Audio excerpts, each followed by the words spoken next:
Ladies and gentlemen, welcome to a special edition of Jordan and Drew, the Sports Crew, the EWC football season level one playoff preview. That's a handful of words there. No Jordon Lawrenz today. Of course, we got Robert Shimek on. We're talking EWC sports. Robert, how you doing today? I'm doing great.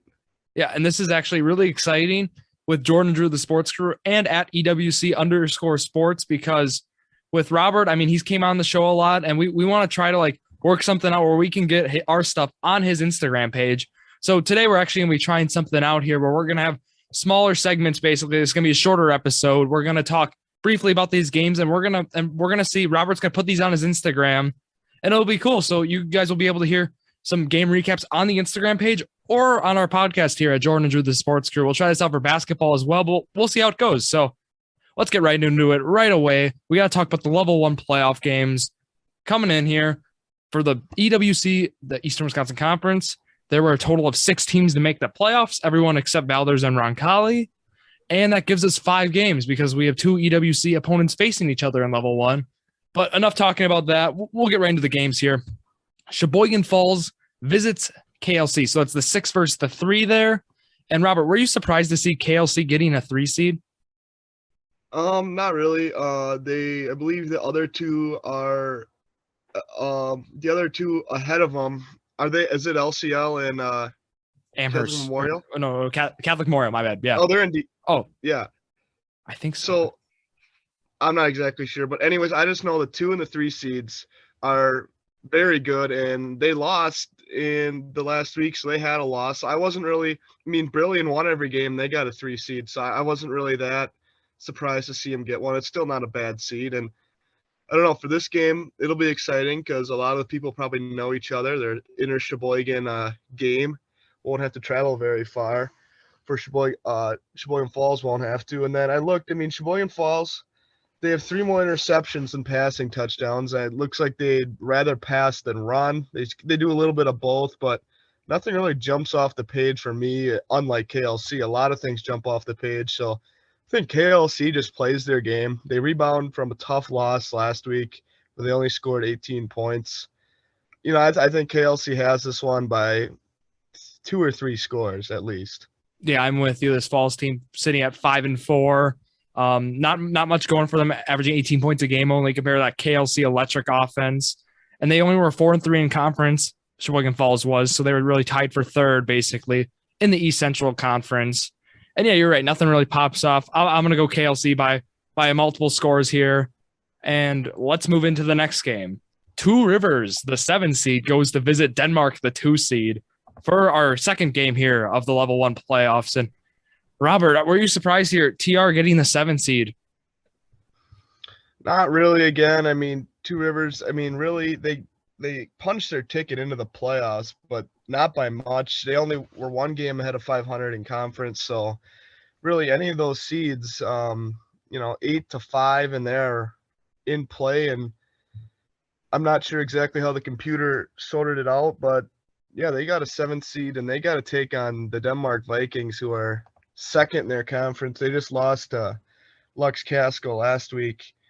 Lux Casco won the conference, but yeah, Denmark, they do a little bit of everything. They throw it well.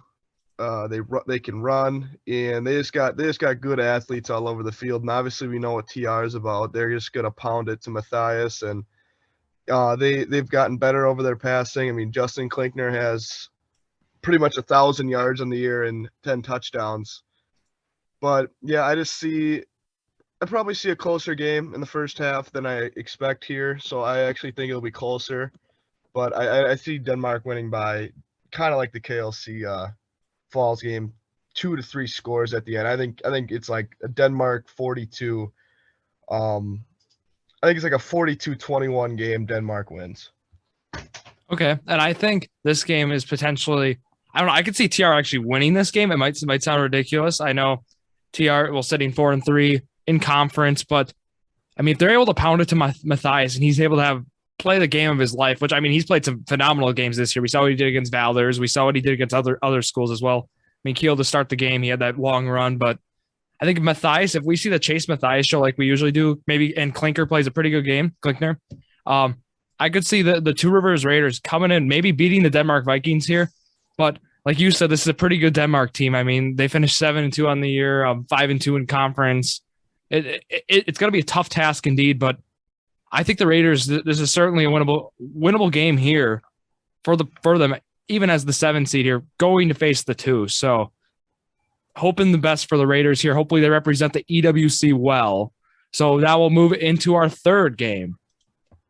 Our third game here features 2 Eastern Wisconsin Conference teams going at it in level 1 here.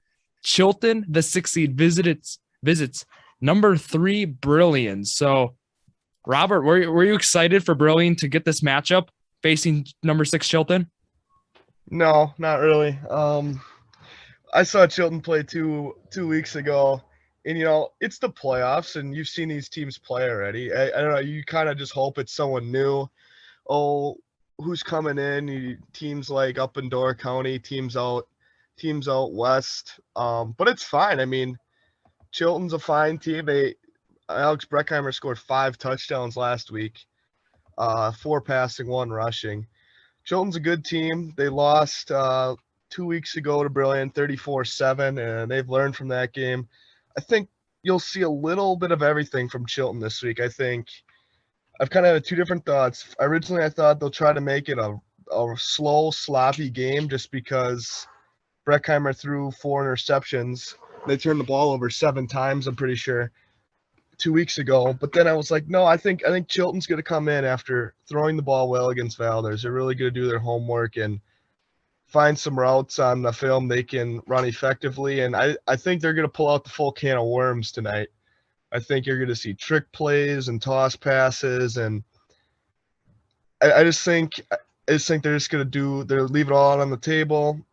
They're not going to leave anything unran on their play chart. But, I just think Brilliant is just not going to give them many chances to score. I don't think if they choose to pass, I don't think they're getting many first downs just because Brilliant's defense is so tough. I mean, this is a Brilliant defense who held in check Verhagen, I think, to about 30-some yards, and Gerdakis, he only had 9 yards last week in 2 catches. I mean, that is unheard of.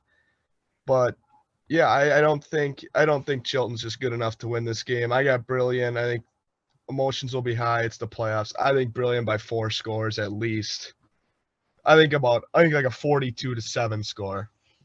Yeah, you can't argue with that. I mean, like you mentioned, Robbie Michael really had to scramble for himself last week against Brilliant. Really not a lot of receivers open.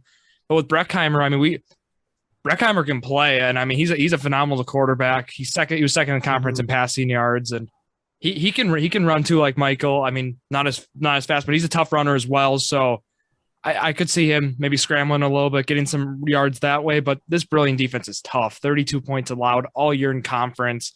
It's going to be a tough task for the Tigers going to Brilliant, and I can side with you here. I think it's going to be higher. I think Brilliant will be able to put up some points. I think, I could see 42-7, maybe a little closer, maybe 3 scores. I don't know, but I see Brilliant walking away with this game fairly easily. And let's move to the second last game. So now in this game, we got a number 8 seed facing a 1. We got New Holstein visiting Lake Country Lutheran. This is going to be an interesting one. New Holstein sneaks into the playoffs with a 3-4 record in conference, and their reward is facing the 1 seed, Lake Country Lutheran, out of the Metro Classic Conference. And this Lake Country Lutheran team, Robert, you want to talk about them? Yeah, I mean, New Holstein here, no disrespect. They snuck into the conference, but I don't think they're sneaking into the second round. This LCL team is just in every way, shape, and form better than New Holstein. They got an all-state athlete in Luke Hurdle at quarterback. He's a 3-year starter, and he's a state champion quarterback going back to 2019, his sophomore year. I believe they defeated Stratford at Camp Randall that game, and they really haven't missed a beat since then.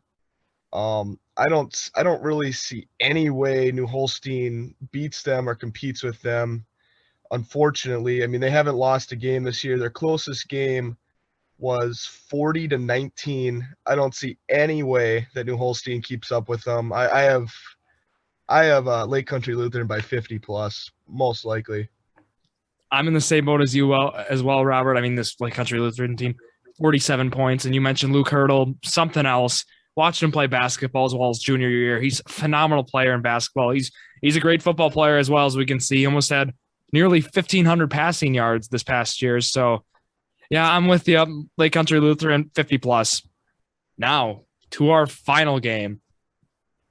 Number 8, Kiel, goes to Catholic Memorial for a rematch of the 2019 state championship game for D4. And this Catholic Memorial team is coming in 10-0, averaging 41 points a game and sitting number 1 on the D4 coaches poll.